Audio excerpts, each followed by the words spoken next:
Well, good evening, Glue Troopers. I have finally made it back home. We ran several hours late, mostly the weather in Puerto Rico and down in Florida, and a whole bunch of other things. It was just one of those trips. But I'm back and staying at the TWA Hotel.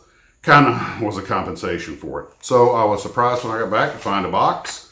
And this is from Fred W. up in Whitestone, Queens. And when we fly out of LaGuardia, sometimes we do the Whitestone climb, so he's near the LaGuardia airport. Hey Max, sending along some surplus kits from the stash for you to build or find new homes for as you see fit. Being tarbusless, my slow rate of output does not match up well with the size of the stash. The next time you're on approach to LaGuardia 3-1, just give me a wave out of the left side window, which is the side I sit on, and we sometimes do go through and left, I will. And always, keep the videos coming, but don't burn yourself out. Fred W., Whitestone, Queens, New York. Well, Fred, thank you. I appreciate that. Well, let's see what we have. And I was very careful opening the box. Okay, wow, to me, a P-51D Mustang.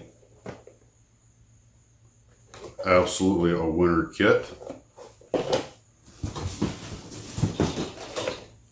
A Hobbycraft, cannon-armed I-16 Type 17. Pretty good box art, too.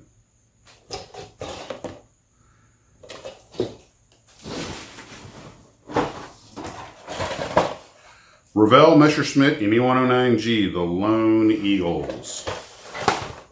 And this is the 1/32nd scale.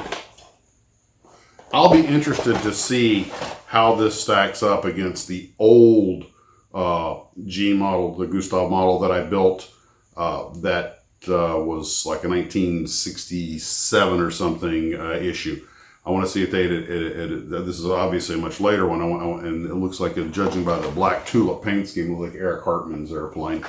I want to find out if they made improvements to the kit, because as much as I love that Linwood box art on that old kit, it's one of my favorites, the kit itself kind of left a little bit to be desired on the fit, mainly around the canopy and the cockpit section.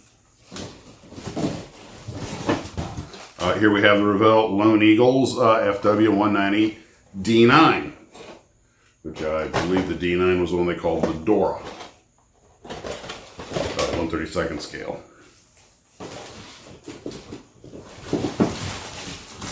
The Revell Ju-87B Stuka dive bomber, also in 1/32nd scale. I actually don't. I was actually thinking about getting a 1/32nd scale Stuka at one point. I would love. I want to see how that kit goes together. You know, the original had the big snake down the side. This one has more of a, what you might call a typical scheme to it. So, okay, HIPM models, Vought SB2U Vindicator, and this is 1/48 scale, and it'd be nice to see how this stacks up against the Accurate Miniatures kit. And this one, this one is ironic. If you like the box art, it's painted number 6 at the Battle Midway from VMSB 241, and that's the exact scheme I put on the one I have on the shelf of the Accurate Miniatures I did. And that's, by the way, I think I've told you guys this before, but those white stripes are not unit markings. They're 4-inch hospital tape that was used to hold the airplanes together. The fabric on them, they were in that bad a shape.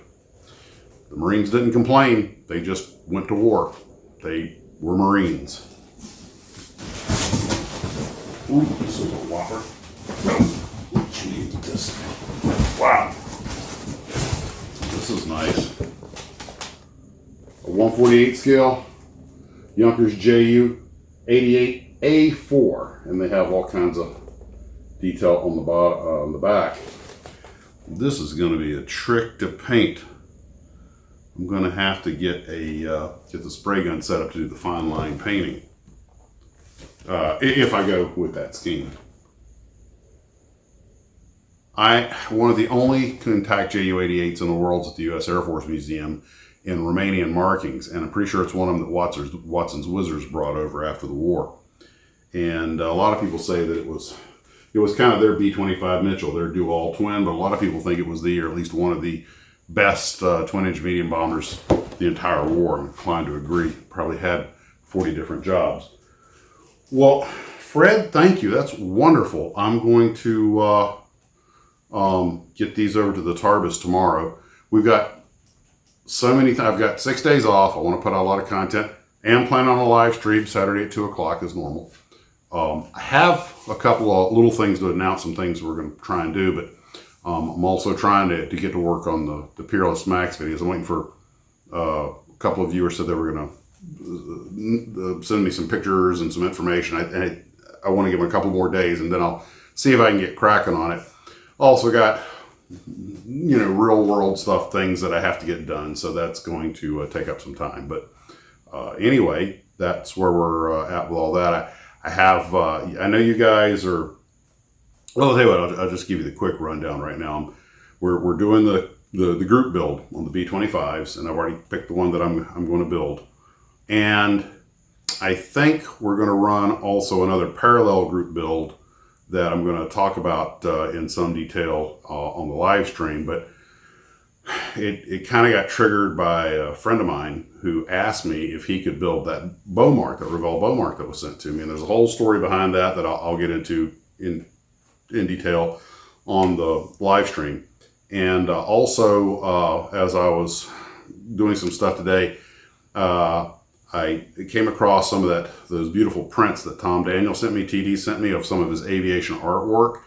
And like so many things, so much stuff starts happening. I've been meaning to get them framed, and I want to, but I'm going to talk about them over the live stream also. I'll have them on my little desk cam or something, or I'll take some good pictures of them. Because even though most of us modelers think of Tom Daniel as the guy who designed all the great intriguing cars and vehicles for Monogram during the Tom Daniel years at Monogram, he's also a very accomplished artist and illustrator and he's an aviator, and he's done a lot of aviation art. And I'll be showing some of that and talking about it at the live stream. And but this parallel group build I'm thinking about, sorry, kind of got off on two tangents at the same time. Captain Tangent here. I can go two directions at once. It's a time and relative dimension thing. So anyway, I am going to plan on a group build of whoever wants to be involved, of any kind of missile. Now, it can be a wing missile like a Snark or a Beaumark, or it can be but it's not going to be the Snark I just built, because that was already underway. In fact, I think I'm going to do the Vanguard from Glencoe, which is the old Adams kit that I've been wanting to get started on also. Might see if I can get the Mercury Atlas done, but I'll talk in more detail about it. But any kind of missilery, V1, V2, Russian missile, American missile, doesn't matter, as long as it's a missile. And I'll explain the whole idea behind the whole Cold War theme and everything when I get down range when we get to the live stream. But we'll set up some time and everything. It'll be in the months, because I'll just tell you at the live stream, because that's what that's going to be. That's going to be one of many things we're going to talk about. So we're already got the B-25 Mitchell build going, group build. Anybody wants to get into the missile group build, just start building something, and we'll iron out the details on the live stream. Since the B-25, I think we said we're going to have it done sometime in September. I forget off the top of my head. I've got it written down, so we'll be talking about that build also. And this one will probably tack another month or so on. Maybe we got to finish about Halloween, something like that. And so that's where we're at with that. We'll talk in more detail. Since I have you here, I have never actually, to my knowledge, seen an HIPM kit. I don't know that much about the company. It seems like I didn't do a bio on them, but for some reason that seems familiar, like I was doing some other company that might have touched on them. That logo looks familiar. I'm going to have to do some research on that company. Just take a quick look at the kit. Want to see if it was like a repop of the one that's made by Accurate Miniatures, and it's the same airplane, so you're going to see some similarities. does appear to have a detailed cockpit, but yeah, it looks like I think it's a completely different kit. I mean, I don't remember everything in the Accurate Miniatures kit filling into a poly bag that size. And just a real quick look at the instruction sheet. Yeah, this definitely looks like their own molds. Well, that's good. That'll give me really something to compare. I don't know. Still looks pretty detailed though. So, all right. Cool beans.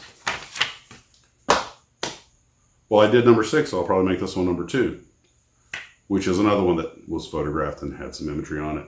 Well, guys, thanks for tuning in. Hope you're having a great evening. Don't know if we'll get any content out in the morning, but I'll try to. So hopefully we can have coffee in the morning and talk about a few things. So much to cover, but I want to save some of it for the live stream because those will be the subjects. Well, guys, take care of yourselves. Hope you're having a wonderful evening. And as always, model on.